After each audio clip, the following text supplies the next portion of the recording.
नमस्कार. आणि आज 1 मे 2024 महाराष्ट्र दिनाच्या निमित्ताने आपणा सर्वांना हार्दिक शुभेच्छा. 1 मे 1960 रोजी महाराष्ट्राची निर्मिती झाली, महाराष्ट्र राज्याची. आणि आपला हा जो यूट्यूब चॅनल आहे, ही जी वाहिनी आहे, ती महाराष्ट्र मंथन म्हणजे महाराष्ट्राचा विचार, त्या विचाराला वाहिलेली वाहिनी आहे. त्यामुळे आपण अर्थात आज महाराष्ट्रासंबंधी काही महत्त्वाच्या गोष्टींची चर्चा करायलाच पाहिजे. त्या चर्चेच्या आधी मला आपल्याला एक गोष्ट सांगायची आहे की महाराष्ट्र हा विषय माझ्या अभ्यासाचा अगदी लहानपणापासूनचा विषय राहिलेला आहे. आणि महाराष्ट्राच्या संबंधी माझी सरळ म्हणता येतील अशी 4 पुस्तकं, खरं तर 4 ग्रंथ निर्माण झालेले आहेत. त्याला आपण किंवा समीक्षक वगैरे मंडळी महाराष्ट्र चतुष्टय असं म्हणतात. तुकाराम दर्शन, लोकमान्य ते महात्मा, गरजा महाराष्ट्र आणि महाराष्ट्राची लोकयात्रा. आणि आत्ता म्हणजे आज 1 मे, आज सकाळ प्रकाशनाच्या वतीनं माझं आणखीन एक महत्त्वाचं पुस्तक महाराष्ट्रावरचं, ते म्हणजे मराठीची ये नगरी प्रकाशित होते. तुमच्या हातात थोड्याच दिवसांमध्ये ते पडेल. तेव्हा ही महाराष्ट्राची सेवा जी घडते आहे माझ्या हातून, लेखनाच्या रूपातून आणि आत्ता या नवीन माध्यमातून, खरं तर ती गोष्ट मला स्वतःला अत्यंत समाधान देणारी आहे. आता आपण महाराष्ट्राची चर्चा करतोय आणि महाराष्ट्राची चर्चा करताना आपण एक मध्यंतरी तुमच्या लक्षात सुरुवात जी आपण केली होती की नाही, ती महाराष्ट्र मंडळ नावाचं एक उपप्रकरण आपण जोडलं होतं आपल्या या मुख्य विषयामध्ये, की महाराष्ट्राची कल्पना केव्हा रूढ झाली, महाराष्ट्र त्याला काय म्हणायचे पूर्वी लोक, महाराष्ट्र मंडळ असा एक शब्द होता. ज्ञानेश्वरीच्या काळामध्ये तुम्हाला दिसतो तो, आणखीन पुढच्या काळामध्ये दिसतो. आणि नंतरच्या काळात या महाराष्ट्र मंडळाचं रूपांतर एका साम्राज्यात व्हायला लागलं होतं. 18व्या शतकात छत्रपती शिवाजी महाराजांनी अर्थात 17व्या शतकात स्थापना केली आपल्या स्वराज्याची, आणि पुढे ते मंडळ वाढत वाढत गेलं. परंतु नंतर ब्रिटिशांच्या आगमनामुळं संपूर्ण हिंदुस्थानच ताब्यात गेला त्यांच्या, आणि मग हे जे मंडळ होतं आपलं ते असं विदीर्ण झालं, त्याचे तुकडे तुकडे झाले आणि ते ब्रिटिशांनी त्यांच्या प्रशासकीय सोयीनुसार वेगवेगळ्या प्रांतांमध्ये वाटले. तर आपल्याला आपलं असं एक राज्य म्हणता येईल ते पाहिजे होतं. आणि स्वातंत्र्याच्या नंतर, भारताला स्वातंत्र्य मिळाल्यानंतर सरकारचीच एक धोरणात्मक बाब म्हणजे पॉलिसी म्हणता येईल तशी होती भाषावार प्रांतरचना. आणि त्यामुळं मराठी भाषा बोलणाऱ्यांचं महाराष्ट्र राज्य निर्माण होणे आवश्यक होतं. अर्थात ते सहजासहजी झालं नाही, त्यासाठी चळवळ करायला लागली. आणि त्या सगळ्या चळवळीचा परिपाक, तिचं फळ म्हणा आपणाला 1960 मिळालं. आणि तेच ते नवीन महाराष्ट्र मंडळ, ज्याला आपण महाराष्ट्र राज्य असं म्हणतो. ही झाली पार्श्वभूमी या सगळ्या गोष्टींची. पण मला एका वेगळ्या पद्धतीने मांडणी करायची विषयाची, कारण मागच्या याच्यामध्ये प्रसंगामध्ये आपण डॉक्टर बाबासाहेब आंबेडकरांची पण चर्चा केली होती. आणि बाबासाहेबांना महाराष्ट्राचा, मराठी भाषेचा कसा अभिमान होता यासंबंधी काही महत्त्वाच्या गोष्टी आपल्याला मी सांगितल्या होत्या, आणि अर्थात त्या स्वतः बाबासाहेबांच्याच वचनांच्या आधारे सांगितल्या होत्या. आता एक लक्षात घ्या, मी सुरुवात करताना मुद्दाम बाबासाहेबांच्याकडनं यासाठी करतोय की 1947 आपणाला कल्पना आहे, आणि बाबासाहेबांचा जन्मदिन जो असतो तो एप्रिलमध्ये. आणि 1947 आपल्याला तोपर्यंत स्वातंत्र्य मिळालेलं नव्हतं, ते 15 ऑगस्टला मिळालं नंतर त्याच वर्षी. परंतु तो जन्मदिन त्यांचा उत्साहाने साजरा झाला एप्रिलमध्ये. आणि त्यानिमित्ताने आचार्य आत्र्यांनी नवयुगचा अंक काढला. 14 एप्रिल 1947 त्या दरम्यानचा तो नवयुगचा अंक आहे. आणि महत्त्वाचा मुद्दा जो आहे तो वेगळाच आहे की त्याच्या आधी म्हणजे 1946 डिसेंबर महिन्यात साधारणपणे, ज्याला आपण एक कॉन्स्टिट्युएंट असेंब्ली म्हणतो, तिच्यासाठी बाबासाहेबांना निमंत्रित केलं गेलं. ही भारताची घटना तयार करायची आहे, भारताला स्वातंत्र्य मिळणार आहे, स्वतंत्र भारताची घटना करण्यासाठी एक समिती निर्माण करण्यात आली, घटना समिती. त्याच्यामध्ये बाबासाहेबांचा समावेश झाला. तर या गोष्टीचं अनेकांना आश्चर्य वाटलं त्या काळात सुद्धा, कदाचित बाबासाहेबांनाही वाटलं असेल. पण मी तुम्हाला सांगतो की महात्मा गांधींची पूर्णपणे इच्छा होती की या कामामध्ये बाबासाहेबांचं सहकार्य मिळालं तर फार चांगलं होईल. त्यांची विद्वत्ता, त्यांचं डेडिकेशन कामाला हे सगळ्यांना माहिती होतं, मग राष्ट्रासाठी त्यांच्या कामाला वगैरे वगैरे. पण त्यातला आणखीन एक बारकासा मुद्दा मी तुम्हाला सांगणार आहे की बॅरिस्टर जयकरांची निवड झालेली होती अगोदर त्या समितीमध्ये, आणि बाबासाहेबांची होती. म्हणजे खरं दोघंही बाबासाहेब, त्यांनाही लोक बाबासाहेब जयकर म्हणायचे आणि हे बाबासाहेब. तर काकासाहेब गाडगे यांनी फार महत्त्वाचे मुद्दे सांगितलेले आहेत, वर्णन केलेलं आहे त्यांच्या त्या आत्मचरित्रात. बहुधा पथिक त्याचं नाव. काय की जयकरांनी जे भाषण केलं त्या असेंब्लीमध्ये, त्यामुळं सगळे लोक नाराज झाले, स्वतः काकासाहेब गाडगीळ सुद्धा. कारण जयकरांचं एकूण ज्ञान, अनुभव हे सगळे विचारात घेता, त्यांचं कायदे पांडित्य, त्यांनी काहीतरी व्यापक गोष्टी सांगायला पाहिजे होत्या, परंतु ते अगोदरच्या पक्षीय राजकारणातून बाहेर आलेले दिसले नाहीत. त्यांनी काँग्रेसवर कुठेतरी शेरे ताशेरे मारले असतील वगैरे वगैरे, आणि त्यांनी अपेक्षाभंग केला. त्याच्या उलट बाबासाहेबांनी जे भाषण केलं ते संपूर्ण राष्ट्रीय जाणीवेने ओथंबलेलं होतं. त्यामुळं खरं तर बाबासाहेबांचं आणि काँग्रेसचं इतकं मधल्या काळामध्ये वाजलेलं होतं की असं काही होऊ शकेल असं लोकांना वाटत नव्हतं. पण ते सगळं बाजूला ठेवून बाबासाहेबांनी आता आपल्याला स्वातंत्र्य मिळणार आहे, आपण वेगळ्या कॉन्टेक्स्टमध्ये सगळ्या गोष्टींचा विचार केला पाहिजे, याची खुणगाठ बांधून त्यांनी ते भाषण केलं आणि ते सगळ्यांना आवडलं. आता योगायोगाची गोष्ट म्हणा किंवा काही म्हणा, खरं तर जयकरचं केवढे तरी मोठे कायदे पंडित होते, परंतु जयकरांची नियुक्ती पुणे विद्यापीठाच्या कुलगुरुपदी झाली. उभारण्यापासून त्याच्यात त्यांचा वाटा होता आणि त्यांना आपोआप मला वाटतं त्या घटना समितीचा राजीनामा द्यायला लागला. ते एक प्रकारे बरंच झालं असं कदाचित म्हणता येईल. म्हणजे हा एकूण सगळा मुद्दा गाडगे यांनी उपस्थित केलेला पाहता, कारण त्यांनाही एक योग्य क्षेत्र मिळालं तिथं अशा प्रकारची कॉन्ट्रोवर्सी नव्हती. असो, तर तो जो काळ होता ना, तो बाबासाहेबांच्या दृष्टिकोनातून सुद्धा एक म्हणजे ज्या लोकांना ते समजलेले नव्हते, लक्षात घ्या, ज्या लोकांचे त्यांच्याबद्दलचे गैरसमज होते, पुष्कळ लोक त्यांना काँग्रेसची तर सोडाच, परंतु अरे देशाच्या स्वातंत्र्याचे सुद्धा शत्रू मानणारे लोक होते त्या काळामध्ये. ज्या पद्धतीने ते टीका करायचे हिंदू धर्मावरती, या सगळ्या लोकांच्या वरती वगैरे, ते मनुस्मृती वगैरे, ते अगोदरच्या गोष्टी झाल्या. तर ते सगळे गैरसमज दूर करण्याची एक त्यांना संधी होती. म्हणजे ते संधी साधण्यासाठी म्हणून ते काय म्हणाले अशातला भाग नाही, परंतु त्यांना यापूर्वी त्यांच्या ज्या काही राष्ट्रीय संकल्पना आहेत एकूण देशाबद्दलच्या, त्या व्यक्त करायला तसा प्लॅटफॉर्म किंवा त्याची संधी नव्हती. कारण त्यांच्यापुढचा मुख्य प्रश्न अस्पृश्यांचे प्रश्न सोडवणे हाच होता.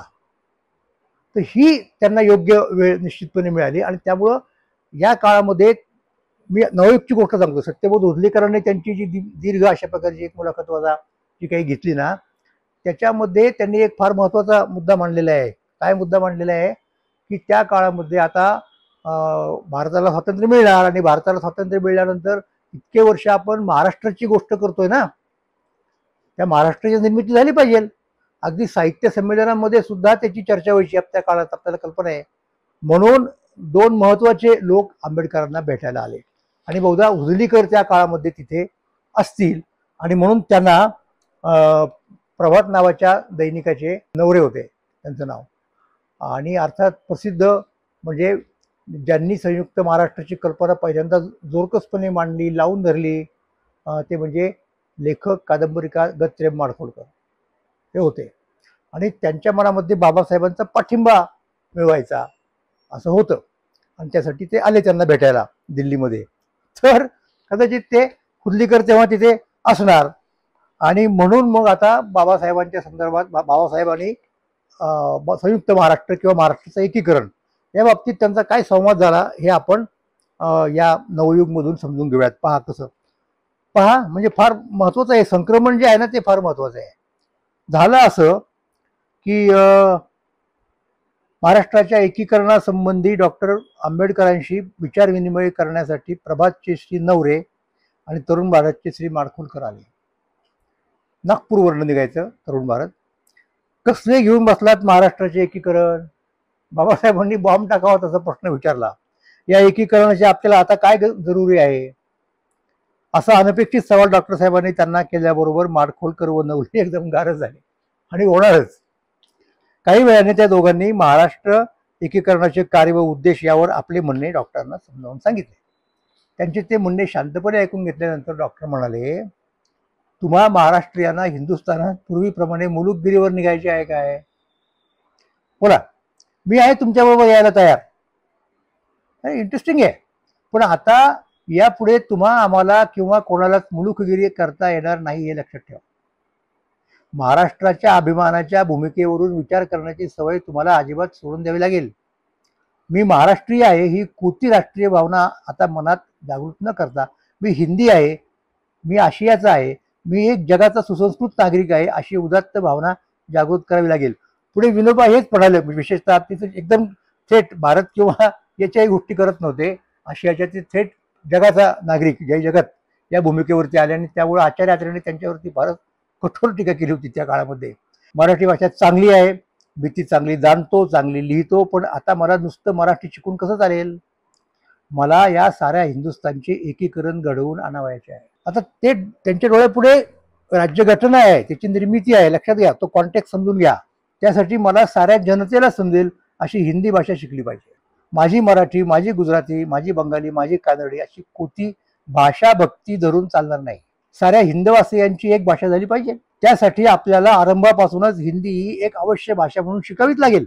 आता बहुतेक सारी जनता नाहीतरी अशिक्षित आहे, काय ते शेकडा 10 लोकांना झाले लिहिता वाचता येत आहे. त्याचा उपयोग प्रथमपासूनच साऱ्या जनतेला हिंदी शिकवण्यासाठी करूया, म्हणजे राष्ट्राचा फार मोठा प्रश्न सुटेल. भाषा हा या राष्ट्राचा एक मोठा प्रश्न आहे हे सांगायची गरज नाही. खरं तर वेगळ्या बाबासाहेबांनी सांगितलेले आहे तेव्हा सुद्धा. बरे, हे एक असो, तुम्ही हिंदुस्थान एक राष्ट्र म्हणताना किंवा ते एक राष्ट्र व्हावे अशी तुम्ही मनापासून चाहत आहात ना. मला तुम्हाला प्रश्न विचारू द्यात की तुम्ही काय काय खटपटी केल्या आहेत एक राष्ट्र होण्यासाठी.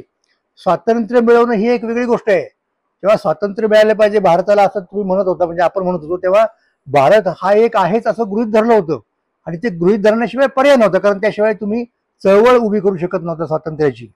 हिंदुस्थानात एक लिपी असावी अशी तुम्ही कधी खटपट केली आहे का? अहो, बाकी गोष्टी सोडून द्या, नुसती एक लिपी सुद्धा चालू करावी असे तुमच्या मनात येत नाही. मग तुम्ही या देशात एक राष्ट्रीयत्व कसे प्रस्थापित करणार? मला बंगाली चांगलं समजतं, त्याप्रमाणे गुजराती पण चांगलं समजतं. आता जर मराठी, हिंदी, गुजराती व बंगाली या राष्ट्रातील मुख्य भाषा देवनागरी या किंवा आपल्या बाळबोधीत लिहिल्या जाऊ लागल्या किंवा छापल्या जाऊ लागल्या तर आम्हाला सहज बंगाली वाचता येईल, गुजराती वाचता येईल व मग त्या वाङ्मयाविषयी आपल्याला एक प्रकारचा जिव्हाळा उत्पन्न होईल. हिंदी 9 कोटी लोक वाचू लागतील तर बंगाली 5 कोटी, मराठी जवळजवळ 3 कोटी, गुजराती 2 कोटी, म्हणजे 40 कोटी हिंदी बांधवांपैकी 20 कोटी माणसांना एकमेकांची भाषा आणायची समजू शकेल व त्यामुळे एकराष्ट्रीयत्वाची केवढी तरी प्रगती होईल. नाही, पण अशा प्रकारचा फार मोठा फार व्यापक प्रश्न हाती न घेता तुम्ही मला सांगता महाराष्ट्राचे एकीकरण करूयात, तर मी ते कसे कबूल करू? आता आपल्याला आपला कोतेपणा व संकुचितपणा ठेवून चालणार नाही. उगाच भलता अभिनिवेश निर्माण कराल तर तो राष्ट्रविघातक ठरेल. तुम्हाला अमेरिकेचा इतिहास आहे माहिती? एकभाषीपणाचा अमेरिकेने केलेला सुंदर प्रयोग आपण ध्यानात घ्या. आरंभी अमेरिकन वसाहती जर्मन, इटालियन, पोर्तुगीज, स्पॅनिश, इंग्लिश व फ्रेंच बोलणारे अनेक विध लोक त्या ठिकाणी गोळा झाले. म्हणजे युरोप खंडातले सगळे लोक, म्हणजे जरी कोलंबसने पहिल्यांदा तिथे तो आला तरी नंतर सगळ्या देशांमधले लोक तिथे आले.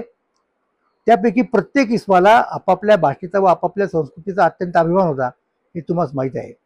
ते जरी सारे ख्रिश्चनच असले तरी त्यांच्यात नाना पंथ होते.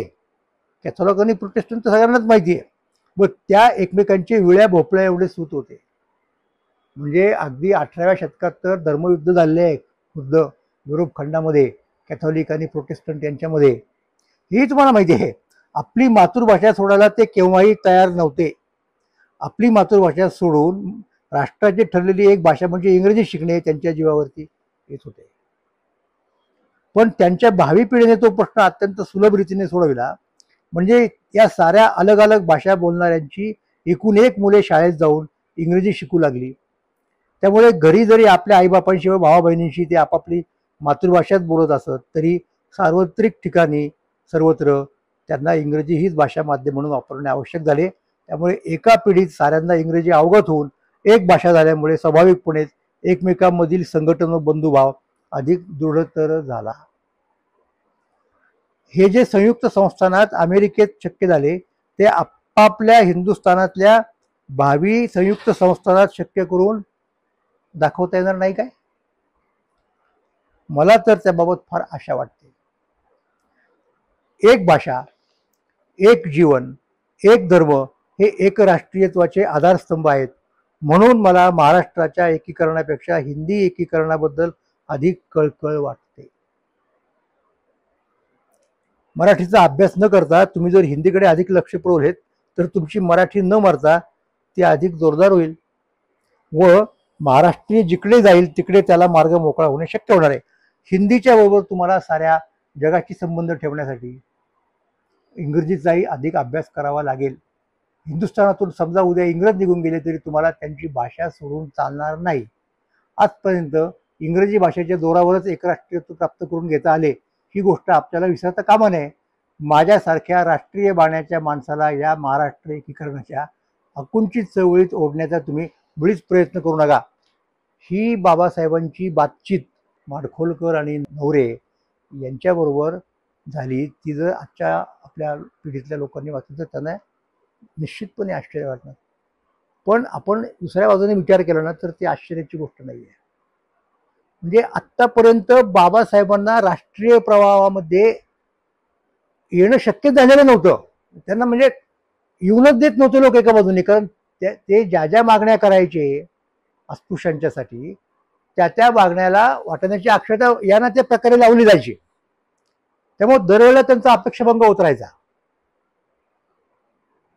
आता हे सगळं असताना आता बाबासाहेबांना एकाएकी लक्षात घ्या घटना समितीचे सभासद करून आणि नंतर ते त्याचे प्रमुख झाले. आपल्याला माहिती आहे तुम्ही मोठी जबाबदारी त्यांच्यावरती सोपवतात तेव्हा बाबासाहेबांच्या वरती ते एक प्रकारचं दडपण आहे जे जयकरांच्या वरती नव्हतं. जयकर तिथे काहीही सांगायला म्हणायला मोकळे होते. हा समजून घ्या मुद्दा. याच्यात एक सूक्ष्म भाग आहे बघा. तसं जयकरांचं स्वातंत्र्य कारण जयकर काही म्हटलं तरी त्यांच्या एकूण याच्याबद्दल कुणी संशय नसला घेतला. बाबासाहेबांनी थोडा वेगळा सूर लावला असता तर लोक म्हणतात बघा यांनी काँग्रेसला विरोधच केला. आता म्हटलं तर जयकरांचा काँग्रेसचा विरोध होता पण सुरुवातीला ते काँग्रेसमध्येच होते आणि नंतर सुद्धा ते पुढे हिंदुत्वाकडे झुकले. त्यामुळे एकूण त्यांच्या हेतूबद्दल लोकांनी तेवढा संशय घेतला नसता व बाबासाहेबांच्या हेतूबद्दल लोकांनी संशय घेतला असता. पण केवळ ते पुढे ठेवून बाबासाहेब म्हणत नाही. ते बाबासाहेबांच्या मनामध्ये जेन्युइन खरोखर हे एक राष्ट्र झालं पाहिजे अशी तळमळ आहे. आणि त्याच्यातनंच तुम्हाला सांगतो मग पुढे आता हे भाषा आणि लिपी हा महत्वाचा प्रश्न आहे. तुमची एक राष्ट्रभाषा आहे का? तुमची एक राष्ट्रीय लिपी आहे का? त्याचं उत्तर नाही. मग ती व्हायला पाहिजे की नको? याचं उत्तर झाले तर फारच छान, स्वागत असेल. मग जेव्हा प्रत्यक्ष चर्चा व्हायला लागली आणि मग उत्तर आणि दक्षिण या फळ्याच पडल्या ना सरळ. दक्षिणेतल्या लोकांना वाटलं की हिंदी म्हणजे आपल्यावरती कुठेतरी लादते आणि उत्तरेतले लोक नीट वागले नाहीत लक्षात घ्या. तेव्हा आणि नंतर सुद्धा त्यांनी जवळजवळ गृहीत धरलं की आता आपल्याशिवाय काय पर्याय आहे, आपलीच भाषा जास्त लोक बोलतात म्हणून त्यांच्या याच्यात एक आक्रमकपणा आला लक्षात घ्या. आणि त्यामुळं दक्षिणेतल्या लोकांची मनं दुखावली गेली. वस्तुतः दक्षिणेमध्ये इतका प्रचार त्या काळात सुद्धा सुरू झाला होता हिंदीचा. महात्मा गांधींच्या प्रेरणेतनं एक संस्था स्थापन झाली होती. स्वतः त्यांचे व्याही राजगोपालाचारी ते सगळं बघत होते. पण ज्या पद्धतीने नंतर हिंदी भाषिकांनी वर्तन केलं त्यामुळं लोक दुखावले गेले. आता महाराष्ट्राच्या लोकांचा हिंदीमध्ये अधिक हे असल्यामुळे वावर असल्यामुळे त्यांना तेवढं काही वाटलं नाही. त्यामुळे ते आघाडीवरती जायला शेवटपर्यंत. पुण्यात एक संस्था आहे, नागपूरमध्ये एक संस्था आहे. त्यांनी हिरिरीने प्रयत्न केला. आमच्या लहानपणी आम्ही परीक्षा दिलेल्या आहेत. म्हणजे मी तर पंडितच्या परीक्षेपर्यंत बसलेलो होतो. राष्ट्रभाषा पहिली, दुसरी, तिसरी, चौथी म्हणजे प्रवीण, पंडित हे सगळं असायचं. म्हणजे ऑलमोस्ट BAच्या समकक्ष प्रवीण पंडित पटल्यानंतर महाराष्ट्रातले अनेक मुलं बसायची. मी हायस्कूलला असताना बसलेलो होतो. हा उत्साह होता तो पुढे यांच्या त्या एक प्रकारच्या दसमुसळेपणामुळे कमी झाला. तर तो वेगळा मुद्दा. पण बाबासाहेबांना याची जाणीव होती की असं काहीतरी राष्ट्रीयत्वाचा आधार. आणि आपल्या डोळ्यापुढे तेव्हा मॉडेल कोणतं होतं? नॅशनल स्टेट म्हणजे कुठलं? नेशन स्टेट म्हणजे युरोपमधलं. की खरोखर इंग्लंड म्हणजे एक भाषा एक लिपी, पोर्तुगीज एक भाषा लिपी तीच रोमन, तीच गोष्ट जर्मनीची. थोडाफार फरक असेल लिपीमध्ये, युमलाउट वगैरे गोष्टी असतील. त्यामुळे त्यांना ते शक्य झालं. तर त्याच्यानुसार आपण साहजिकपणे विचार करत होतो. त्यामुळे बाबासाहेबांनी असं म्हटलं असल्याचं आश्चर्य नाही. तर हा मुद्दा मग जेव्हा ती चर्चा सुरू झाली ना त्या असेंब्लीमध्ये तेव्हा मग लक्षात आलं त्यांच्या की अरे ते दक्षिणेतील लोक मान्य नाहीत करायला तयार. त्यांचा इंग्रजीचा हे आहे आग्रह. कारण इंग्रजी सगळ्यांना दक्षिणेत बहुतेकांना येते. म्हणजे बाबासाहेबांनी लक्षात घ्या की ज्यांनी मनुस्मृतीला इतका विरोध केला होता आणि ज्यांच्या बद्दल मग लोकांनी अनेक गैरसमज करून घेतले, अगदी दलित चळवळी करणाऱ्या लोकांच्या मध्ये पुरोगाम्यामध्ये सुद्धा अशा प्रकारचे गैरसमज आहेत की संस्कृत भाषेतून काही ब्राह्मणांची. त्याबाबत मी माझाच एक अनुभव सांगतो. मी उजळल्या देशा नावाचं एक नाटक केलं, ते माझं पहिलं नाटक, आणि त्या नाटकाला चांगला प्रतिसाद मिळाला, पुरस्कार मिळाले वगैरे. पण तो वेगळा मुद्दा आहे. मुद्दा असा आहे की त्याचा जो नायक आहे तो दलित आहे आणि तो संस्कृतचा प्राध्यापक आहे आणि तो संस्कृतचं महत्त्व सांगत असतो. तर त्यावेळेला माझ्यावर टीका केली काही लोकांनी की हे ब्राह्मणीच झालं आणि काय संबंध संस्कृतचा आणि दलितांचा. त्यांच्या माहितीसाठी सांगतो मी. आणि तेव्हाही सांगितलं की जेव्हा घटना समितीत प्रश्न उपस्थित झाला की राष्ट्रभाषा कोणती असेल आपली, दोनच पर्याय आले, हिंदी किंवा इंग्रजी. पण दक्षिणेतल्या लोकांना हिंदी मान्य नव्हतं, उत्तरेतल्या लोकांना दक्षिणेतली किंवा इंग्रजी मान्य नव्हतं. दक्षिणेतली भाषा सोडाच. त्यावेळेला बाबासाहेबांनी सांगितलं की असं असेल तर देशाची भाषा संस्कृत झालेली मला चालेल, राष्ट्रभाषा. तेव्हा भाषेचा कुठल्या जातीशी किंवा धर्माशी संबंध लावणं ही चुकीची गोष्ट आहे. हा बाबासाहेबांचा एक व्यापकपणा आपण लक्षात घ्यायला पाहिजे. आणि त्या व्यापकपणाच्या पोटीच ते सांगतायत की अरे आत्ता आपल्या देशाला स्वातंत्र्य मिळतंय, एकराष्ट्र होण्याच्या आपण मार्गावरती आहोत, आणि आता आपण त्याच्या आधीच जर वेगवेगळ्या अशा प्रकारच्या गोष्टी जर उचलल्या, महाराष्ट्रातल्या लोकांची म्हणजे मराठी बोलणाऱ्यांचं एकीकरण, अमुक एकीकरण, तर मग आपलं राष्ट्र कसं होईल. हे अत्यंत उदात्त भावनेतून त्यांनी मांडलेले विचार आहेत. त्यामुळे त्याबद्दल आश्चर्य वगैरे वाटण्याचं काही कारण नाही. आता पुढे सांगतो तुम्हाला. हे झालं. मग पुढे आपल्याला कल्पनेने स्वातंत्र्य मिळालं, घटना समिती बसली, सगळी व्यवस्थित तिचं कामकाज सुरू झालं. बाबासाहेबांच्याकडे मोठी जबाबदारी आली, त्यांनी ती निभावली वगैरे वगैरे वगैरे. आणि मग ती लागू पण झाली 50 साली. 52ला पहिल्या निवडणुका झाल्या. तोपर्यंत बाबासाहेबांचे आणि काँग्रेसचे मतभेद झाले. बाबासाहेब राजीनामा दिला, मंत्रिमंडळाचा बाहेर पडले. आणि दरम्यानच्या काळामध्ये लक्षात घ्या, जी प्रांतांची रचना झाली ती भाषावार व्हावी अशाच प्रकारचा विचार पुढे आला. म्हणजे बाबासाहेबांचं हे जे मत होतं ते त्यांच्या एकट्याचंच मत राहिलं. आणि भाषावार रचना पाहिजे अशा प्रकारच्या गोष्टी पूर्वी टिळक म्हणाले होते, गांधीजी म्हणाले होते. बाकीच्या काँग्रेसवाल्यांना ते अमान्य व्हायचं काही कारण नव्हतं. त्यामुळं हे मत मागे पडलं बाबासाहेबांचं, जरी ते खूप उदात्त वगैरे असलं इत्यादी इत्यादी, तरी सुद्धा. पुढे दक्षिणेमध्ये इन पर्टिक्युलर आंध्र प्रदेशात फार मोठी चळवळ झाली. मद्रास नावाचा प्रांत. मग आता जर तुम्हाला तमिळ बोलणाऱ्यांचा वेगळा प्रांत झाला पाहिजे, कन्नड बोलणाऱ्यांचा वेगळा झाला पाहिजे, तेलुगू बोलणाऱ्यांचा का होऊ नये. मोठी चळवळ झाली आणि ते पुट्टी रामलू नावाच्या सद्गृहस्थांनी स्वतःला जाळून घेतलं किंवा त्यांचा मृत्यू झाला त्या उपोषणात म्हणा, कशात म्हणा. तेव्हापासून इथे ते आंदोलन भाषेच्या संदर्भातलं भडकलं. तेव्हा महाराष्ट्र हा महाराष्ट्र नव्हता. महाराष्ट्र हा व्यापक अशा प्रकारच्या मुंबई राज्याचा भाग होता. यात गुजरात होता. आणि हा जो मुंबई राज्याचा प्रकार आहे ना, कारवारपर्यंत वगैरे वगैरे, हा ब्रिटिश लोकांनी त्यांच्या प्रशासकीय सोयीसाठीच निर्माण केलेला होता. त्यांना कोणाची भाषा, कोणाचं काही याचं देणं घेणं नव्हतं. हा मुद्दा लक्षात ठेवला पाहिजे. मग आता आपण जर स्वतंत्र झालो आहोत आणि आपली खरोखर एक भाषा सगळ्यांची नाही आहे, मग अशा वेळेला काय करायचं आपण.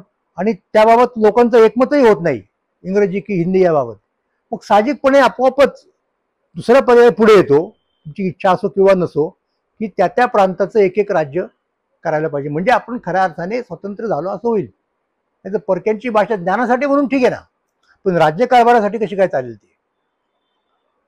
ती भाषा सुद्धा सत्तेचं वाचक असतं ना, सत्तेचं प्रतीक असतं, लक्षात घ्या. म्हणून मग भाषावार प्रांतरचनेचा आग्रह झाला. महाराष्ट्र मागितलं, पण त्यावेळेला गुजरात आणि महाराष्ट्र एकत्रच होते. मग आपोआपच प्रश्न निर्माण झाला. मग संयुक्त महाराष्ट्र व्हावा अशी चळवळ करायला लागली. आणि पुढचा इतिहास आपण बघूच यात. पण त्या काळामध्ये महाराष्ट्रातल्या लोकांनी एकत्र येऊन असा विचार करायला सुरुवात केली की आता आपल्याला चळवळ करायला पाहिजे. आणि त्या चळवळीला पाठिंबा कोणाचा पाहिजे, तर बाबासाहेब आंबेडकरांचा पाठिंबा अवश्य पाहिजे. म्हणून परत एकदा ही मंडळी बाबासाहेबांना जाऊन भेटलेली आहेत आणि बाबासाहेबांचं मन वळवण्यात त्यांनाही यश आलं. बाबासाहेबांच्या लक्षात आली बदलती परिस्थिती आणि त्यांनी पाठिंबा द्यायचं कबूल केलं. इतकंच नव्हे, मी तुम्हाला सांगतो पुढे जाऊन, संयुक्त महाराष्ट्र नावाची जी चळवळ झाली, पुढे समिती स्थापन झाली, त्या समितीमध्ये बाबासाहेब आंबेडकरांचा पक्ष, म्हणजे बाबासाहेब तेव्हा हयात नव्हते, पण त्यांचा पक्ष अगदी पूर्णपणे सामील झाला आणि त्या चळवळीमध्ये उतरला. आणि ते जे ऐक्य त्या काळात मराठी माणसांचं पाहायला मिळालं, भाषेवरून, की अनेक ठिकाणी, अनेक मतदारसंघांमध्ये समितीनं, संयुक्त महाराष्ट्र समितीने तथाकथित अस्पृश्य जातीचा उमेदवार, एरवी जो रिझर्वेशनचा मानला जायचा, त्याला काँग्रेसच्या सवर्ण हिंदू उमेदवाराच्या विरुद्ध उभा केला लोकसभेला, विधानसभेला, आणि त्या काँग्रेसच्या उमेदवाराचा पराभव झालेला आहे. तर ही भाषिक भावना एकत्र आली ना. तर या चळवळीला बाबासाहेबांनी पाठिंबा दिला होता. त्यांच्याही लक्षात मुद्दा आला हा सगळा, म्हणजे आता मी तुमच्या पुढे जो मांडत होतो. आणि बाबासाहेब जर असते तर बाबासाहेबांनीच नेतृत्व केलं असतं या एकूण चळवळीचं. आणि पुढचा मुद्दा तुम्हाला आणखीन एक सांगू, बाबासाहेबांनी काँग्रेसमध्ये जाताना शेड्यूल कास्ट फेडरेशन नावाची जी गोष्ट आहे, तिचा त्यांना परत आधार घ्यायला जी मागे पडली जवळजवळ. पण 52च्या निवडणुकीत जेव्हा ते काँग्रेसमधनं बाहेर पडले होते, तेव्हा त्यांना परत एकदा त्याच्याच नावाने निवडणुका लढवाव्या लागल्या. आणि ते त्यांना योग्य वाटत नव्हतं. तर त्यावेळेला गेलेलाच नव्हता, म्हणजे नवीन पक्ष कसा काढणार, काय काढणार, म्हणून त्यांनी जातीच्या असोसिएशनचा पक्ष सोडून, ते नाव सोडून रिपब्लिकन पक्ष स्थापन करण्याची घोषणा केली. आणि महाराष्ट्रामधले अनेक लोक बाबासाहेबांना मानणारे नेते म्हणून जे सवर्ण होते, त्यांची बाबासाहेबांचं नेतृत्व स्वीकारून रिपब्लिकन पक्षात जायची इच्छा होती. म्हणजे केवळ संयुक्त महाराष्ट्राचं नेतृत्व सोडा चळवळीचं, पण रिपब्लिकन पक्षात जाण्यासाठी अनेक लोक सज्ज होते. पण दुर्दैवानं त्या पक्षाची अधिकृत रीतसर स्थापना व्हायच्या आधीच बाबासाहेबांचं परिनिर्वाण झालं. आणि मग ह्या मंडळींना तिकडे जावं वाटत असं झालं. ते जे तयार होते त्याचं कारण एक बाबासाहेबांसारखा उत्तुंग व्यक्तिमत्वाचा माणूस त्यांना नेता म्हणून मिळणार होता. तर त्यांच्याशी बरोबरी करू शकेल तोरा मोराचा असा माणूस नंतरच्या काळात त्यांना दिसे ना कुणी, हा एक मुद्दा.